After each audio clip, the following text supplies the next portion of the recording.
Itong suwain, ang Roma ay aagawin. At 10 ng Jerusalem alihat lulupigin si Cesar na hari natin.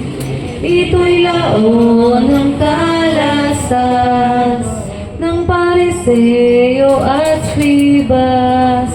Sa testamento'y pahayag kaya nga't sa buong syudad ipagbantog, ipagtawag. Siyang paghalimbawaan ng kapwa tampalasan. Kalbaryo ihanggan na ito siyang kabayaran sa kanilang kasalanan. At kung siya'y dumating na doon sa lupang Golgota, ipako at iparipa, ipagitnang talaga sa dalawang palamaran. At nang doon matalastas ng sino mang makamalas, na itong si Kristong tunggak hari ng dalawang uslak sa pagpanakaw ay bansa.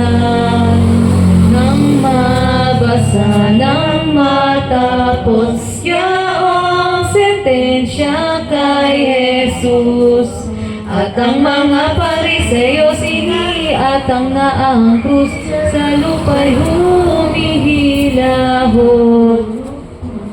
Ang totoong kahabaan niyong krus na pinasan, 15 talampakan at 7 naman ang bilang ng paripa at pahala. Krus na yao'y mabigat, labis na nakakaapat, lumulubog sa balikat at lalo pang nakaragdag ang sala ng taong lahat.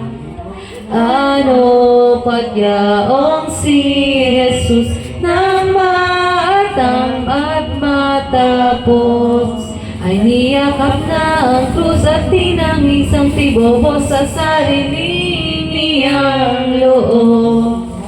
O krus sa niyang mahal, kahoy na lalo sa tanan. Bukod pinilit hinirang pagbawag, itong tunay sa akin nagsisisuan.